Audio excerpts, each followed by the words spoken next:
Hello, modeling world. John Lanning with IPMS for Crook back again with another inbox review. In case you don't ask here, because just only like a couple days ago, or 24 hours ago, I posted another review. The review was made about roughly 2 months ago. So if you kind of notice, my hair got longer, my goatee got longer in such a short time, it's only because I did a review and got lazy and left the computer, and a couple months later, I found it and posted it. Anyway, yeah, longer hair, longer goatee. I've always been this ugly, so that hasn't changed. Anyway, let's get to the review here. The kit that we'll be reviewing today, it's basically, it is a well sought after kit that modelers have been asking for a new tool for about 15 years, I would say. Chopper has been promising this kit in 72nd scale. They promise every year, and it hasn't shown up. I guess it's the Chinese version of the Stealth Fighter. I do not know. Anyway, we are talking about the MiG-19 or the Chinese version, which is the F-6. Anyway, a new kit has come out, a new tooling, but it's not from where we expected it. The kit that came out with the new kit tooling is KP. Here's the box right here. It is the Shenyang F-6, the Chinese version of the MiG-19, and a company known as KP. I'm not going to try to pronounce it because I will screw it up. Anybody's familiar with KP? They've been around for a long while, and they previously did have another MiG-19 kit out about somewhere in the 1970s. And we'll get over that too because that kit has constantly been regurgitated. Anyway, 72nd scale, there's three main kits that have been out. The first one is the KP kit.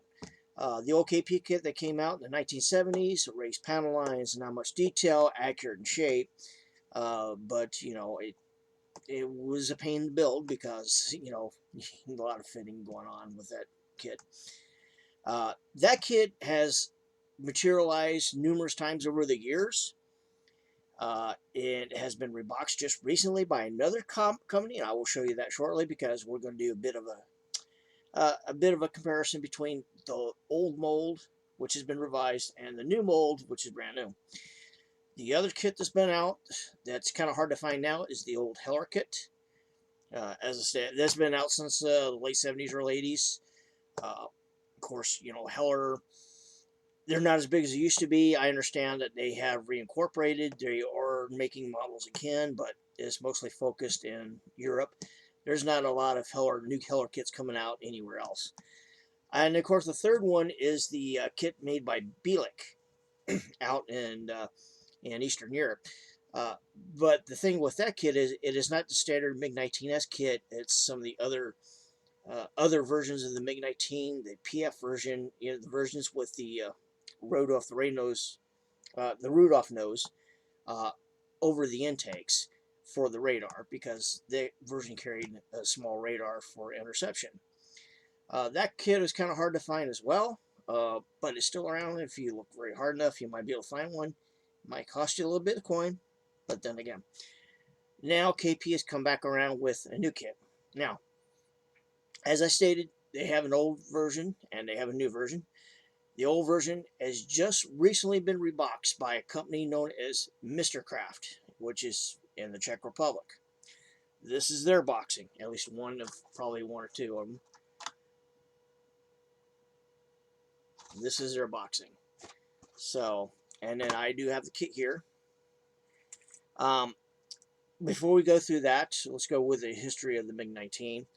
The MiG-19 it came out late 1950s, early 1960s.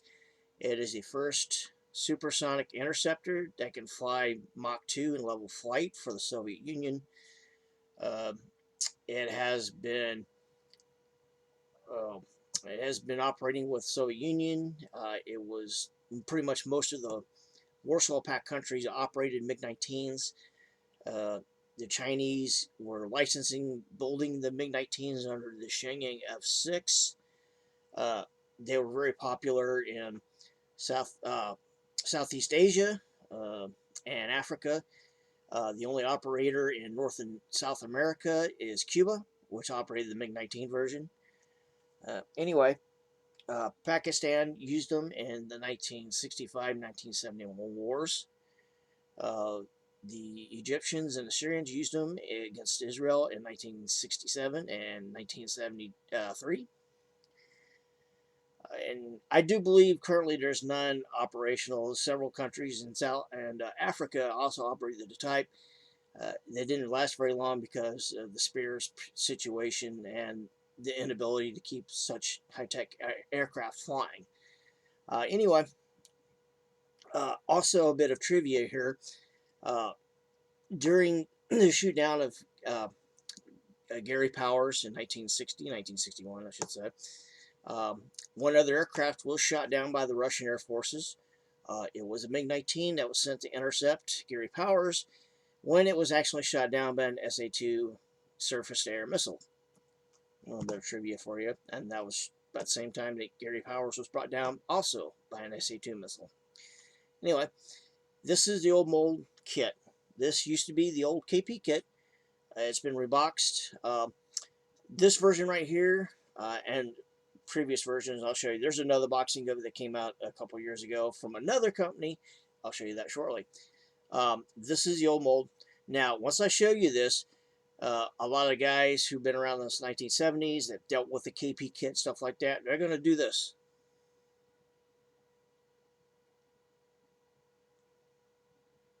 I know that kit. And you would be right. Here's the kit. This is the first sprue. One of the wings, half the fuselage. This one has the air intakes that go along the side of the fuselage, and that's always fun dealing with. And then, of course, you got the main landing gear doors with a little bit of detail in it, not much. This is the control panel for the cockpit, and here is the so-called ejection seat. It looks like my office chair. And here's the tail, which is separate from the kit. This is the first one. The second sprue. This is the second sprue. The other half of the fuselage. The other wing, which is split. The fuel tanks and the exhaust. Of course, there's your burner cans right here. Two things that try to self-represent themselves as rocket pods. And the two wheels looks kind of weird with a hole right straight in the middle. Of course, you won't be able to see it from here, but they removed all the raised panel lines and they put in, you know,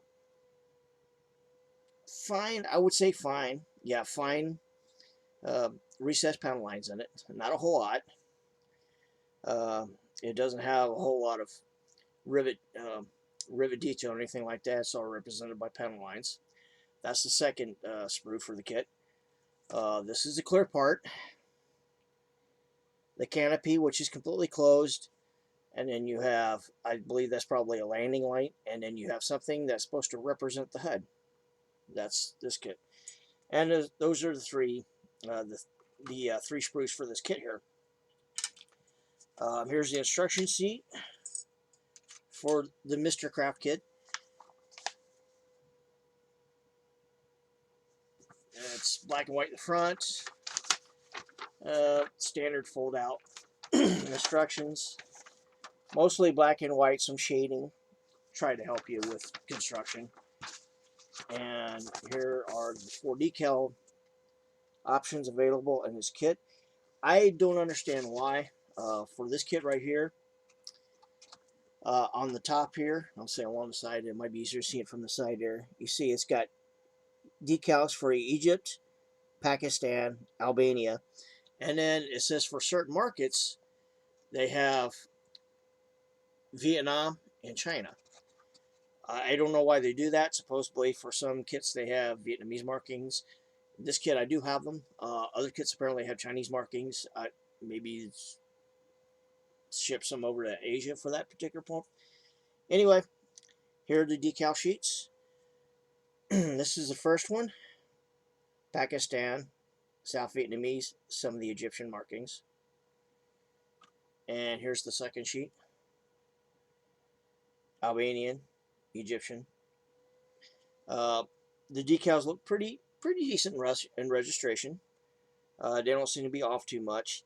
I don't know why, but the green, especially on the flags that go on the stabilizer, it's kind of broken down, so it's not complete green. I don't know if you'll be able to see it from here, but you'll see some spots of the white decal coming through.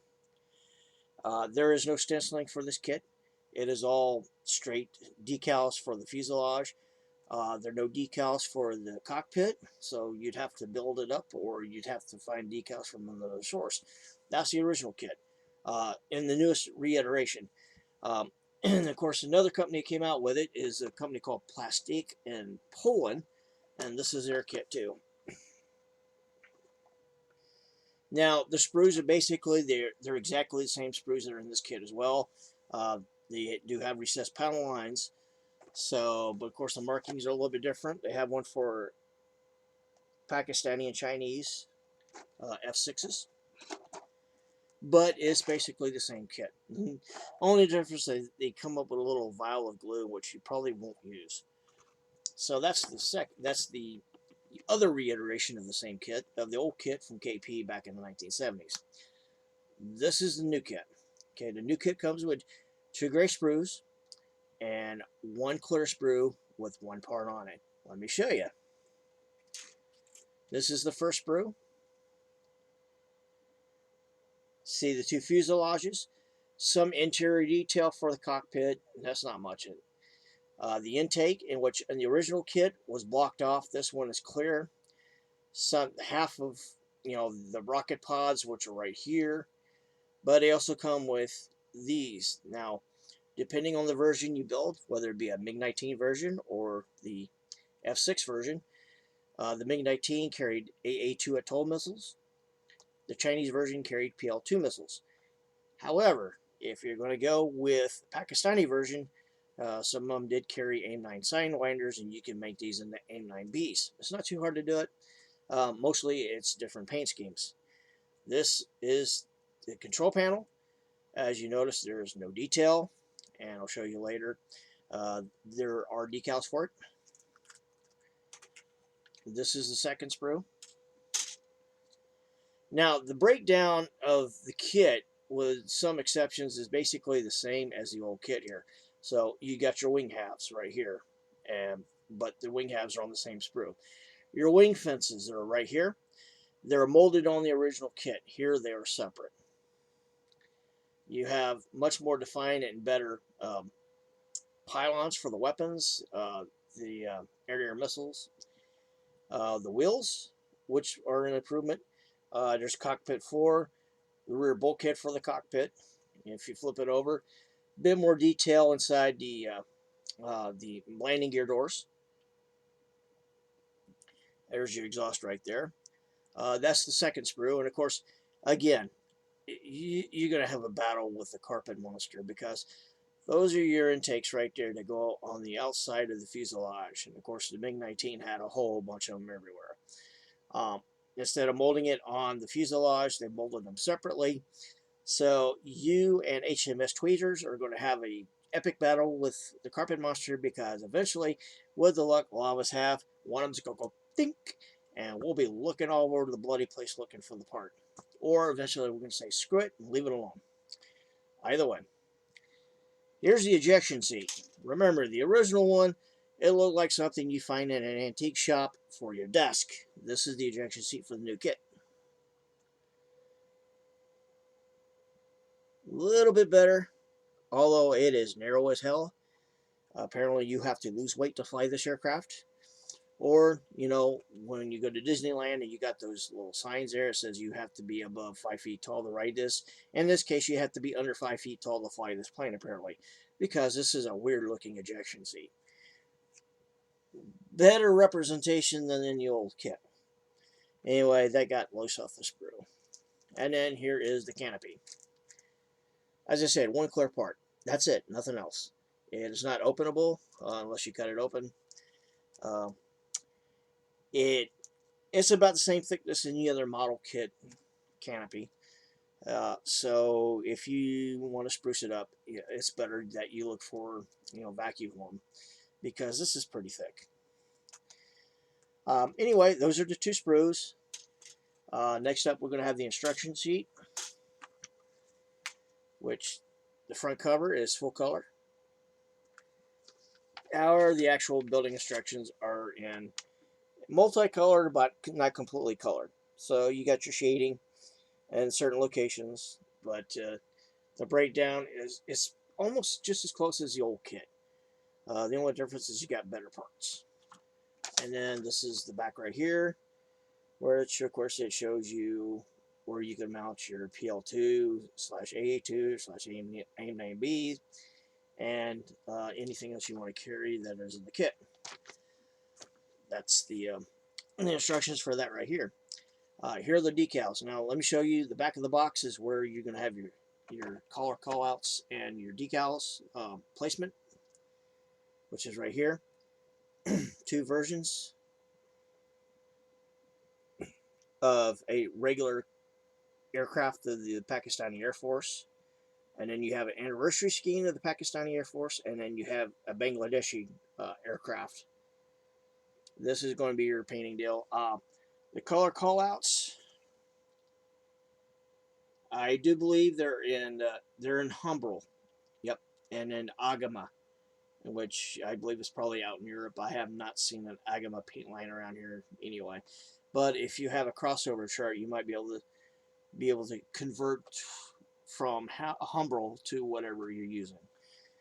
Anyway, that's the box for the instructions for painting and all that. Here's the decal sheet. Okay, markings for Pakistan and Bangladesh. I don't know if you're able to see it. I don't know if it's real clear or not.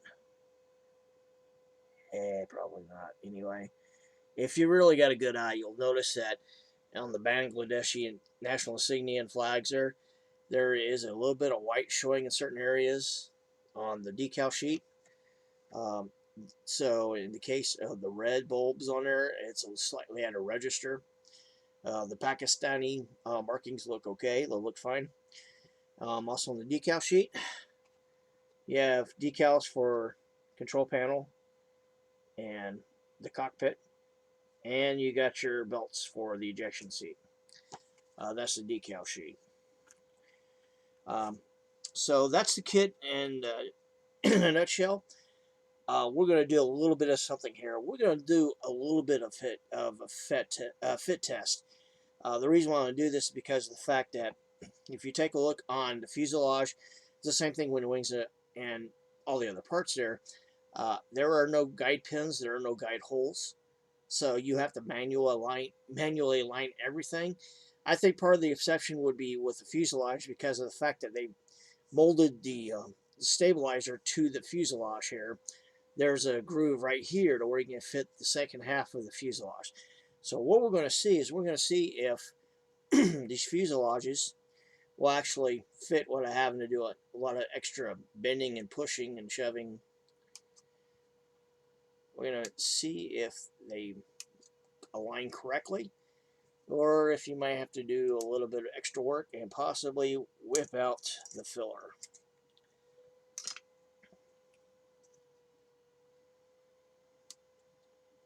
And we're going to do this with the fuselage, and we're going to do it with one of the wings, because I like you.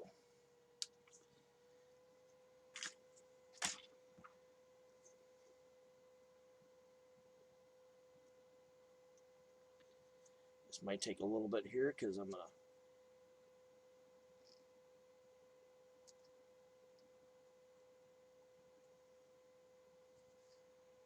just doing enough to trim the extra off of here.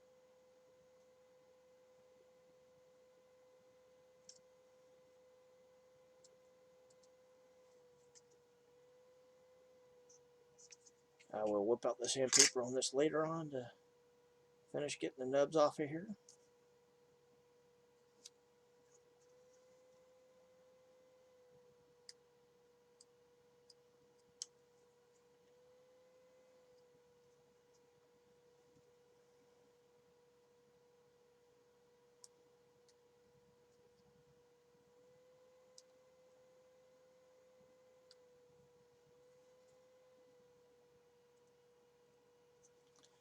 Okay, here's the fuselage, the other half.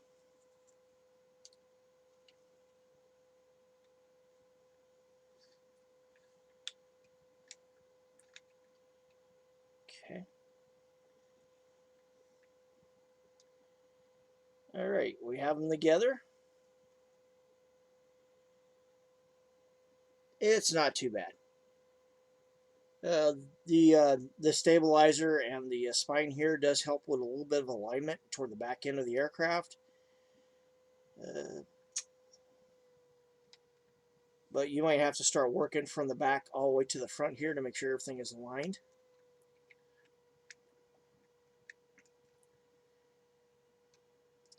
There seems to be just a real small amount of space between the rear fuselage and the stabilizer. It's a possibility if you use something like um, I don't remember what it is, but it's more like not cement, but kind of like a melter. I'm gonna just use that phrase anyway. It might be able to enough to where it'll melt the plastic in that area, or you won't have to use filler. Anyway, the bottom of the fuselage, it's going to be a little bit of work, but there's no major gaps, so you'll probably have to do a little bit of filling, but not a whole lot, especially compared to the old mold kit. Anyway, this is the two fuselages, and then let's test the wings here.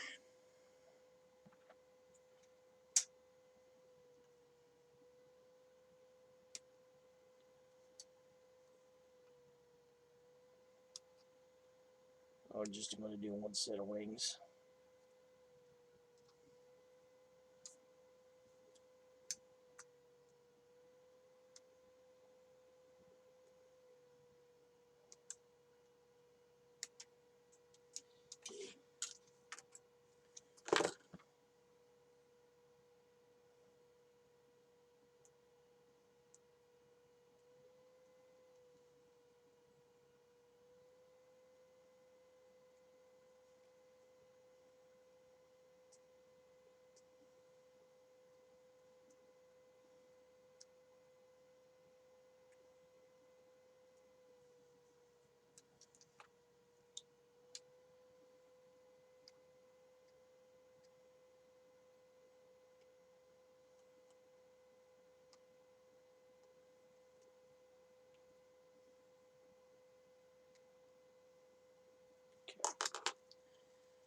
So the wings are butt jointed, they're flat.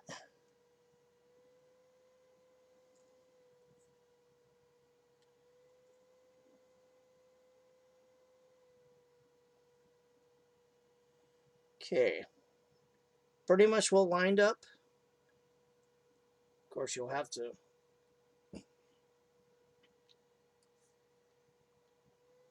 It's not too bad. No wing overlap on either side.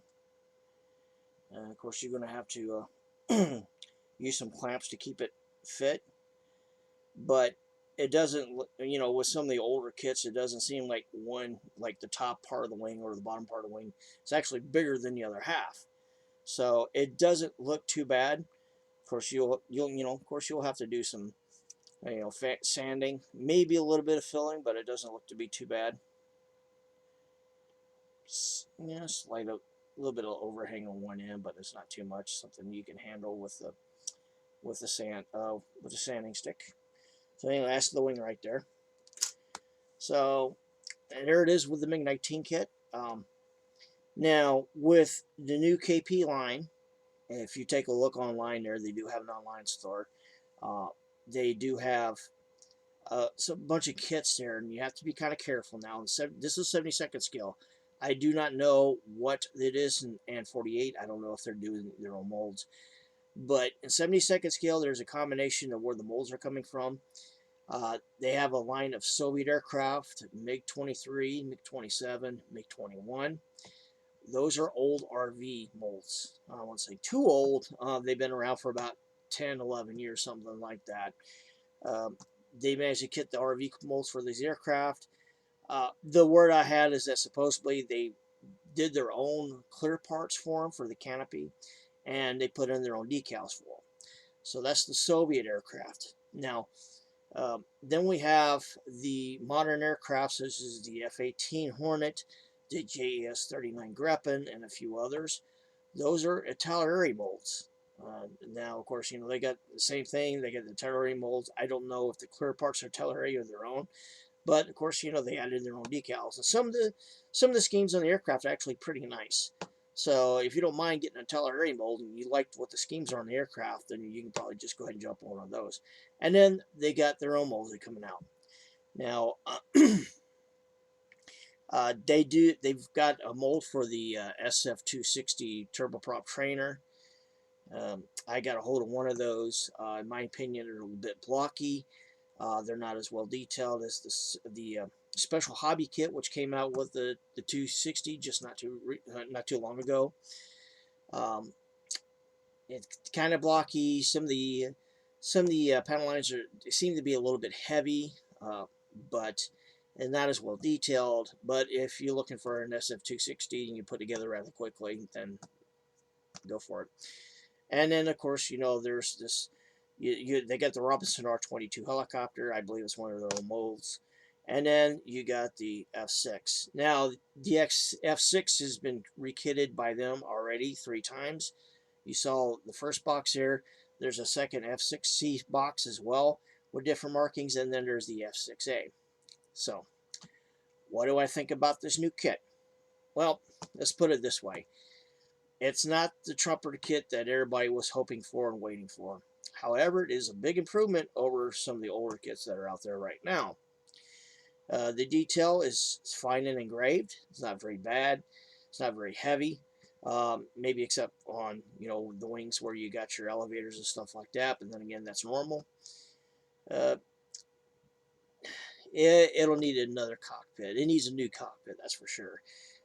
It's not a well-detailed cockpit. You got decals on it. However, because of the fact that the canopy is one piece and it might not be too much of an issue, if you want to open it up and let the bling on the inside show, my recommendation is that if somebody comes out with aftermarket, I don't know if any aftermarket companies like Edward or CMK or anybody else for that matter would consider this kit as something they want to do aftermarket for. I know sometimes, with the heavy hitters such as Artillery and Revell and Trumpeter, stuff like that, they come out with upgrade kits and better cockpits.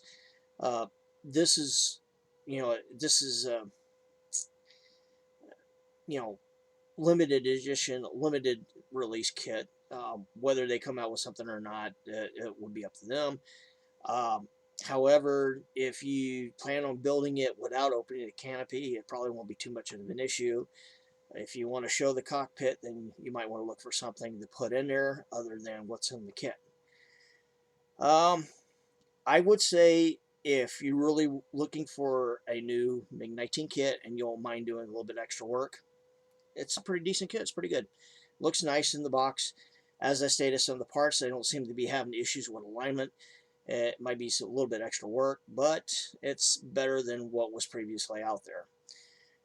If you're really waiting for the super kit and what you can just throw together within a matter of minutes, well, this kit won't be for you. But I do like it. I have another one on order. It'll be coming to me soon. Hopefully I'll be working on this because I do like the Pakistani markings. Anyway, that is my view of it. Other modelers might find the mileage with this kit a little bit different, but that is my opinion. I am sticking with it. If you have any questions or complaints, gripes, anything like that, just go ahead and post them below, and I'll see you later with probably another review or what have you. You have a good night.